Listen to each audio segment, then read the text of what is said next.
So this is the main part right here. Here's the verse. I like guitars a lot. There's the F to G part.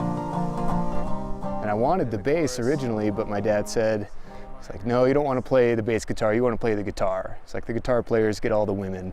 And that's not the truth, I found out, but it is definitely the instrument that was the right choice for me.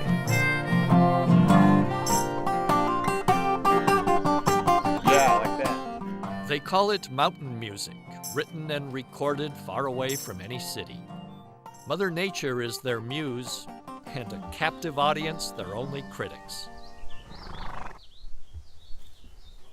Casey Kristofferson and Fred Crabtree met at a jam session. The two share a love for songwriting and guitars. They've been helping each other make music ever since. Out of 100 musicians that think they're pretty good, probably only 10 of them are actually playing for money. And out of that 100 musicians, there might be 2 or 3 that are originals and work on the original songs.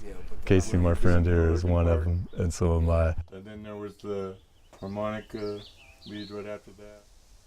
In the mountains of central Idaho near Chalice, this off-the-grid cabin at Hat Creek is part living space, part studio. Yeah. Oh, you want me to turn some reverb off? No, keep it on there. Solar panels provide just enough juice to run the sound mixer.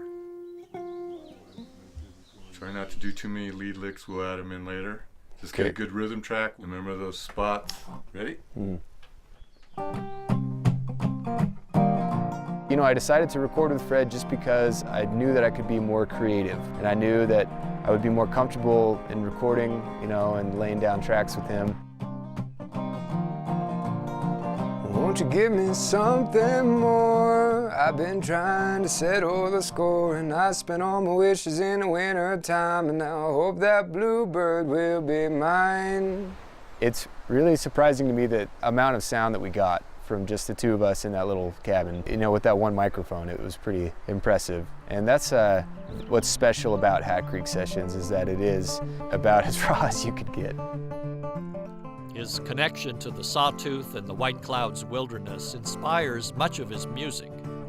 You can even say he's lived some of it. I'm lost in the white clouds, and I'm never coming out. I was up on a hunting trip. It was getting dark and it was getting cold, and I was on top of this mountain ridge, and on my right side I could see Castle Peak. And then on my left side, I could see all the mountains in the Bowery area. And it really just made an impression on me, just how vast and large the landscape was. And you could really feel how small you were, you know, in relation to everything around you. And it was really kind of a powerful moment. There once was a woman dressed only in white. She came through the winter and left in the night. And they say she's a spirit, or more like a dream, with eyes like an animal, so it would seem. The lady is sort of a totem that actually represents a mountain goat. I have held this belief for a long time that the one animal I would never hunt, the one animal that to me represents true purity and beauty up in the mountains, is the mountain goat.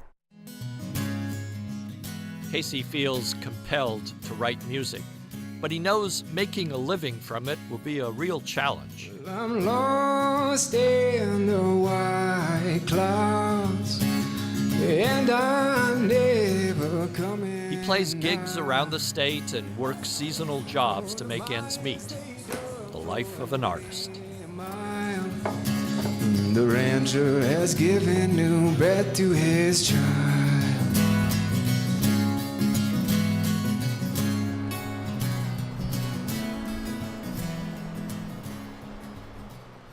Fred's place is not easy to get to, so setting up a recording session takes some planning. Casey wants to put a new album together this year, so the long journey is worth it. You like this? Good. Yeah, sounds really good. Okay. Yeah, I'm liking it. Work on it some more. All right.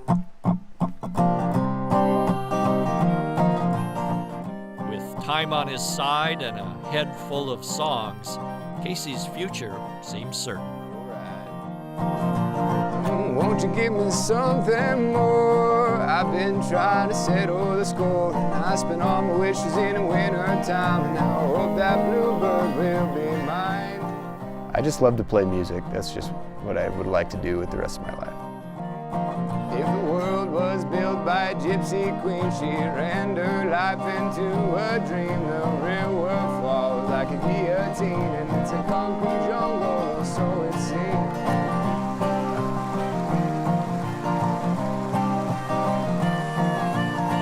I've seen an eagle soar, I've heard a lion roar. Not everything living will make it through. The same can be said for me and you.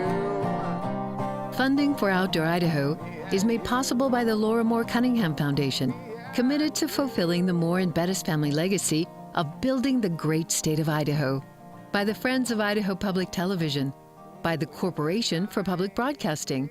To find more information about these shows, visit us at idahoptv.org.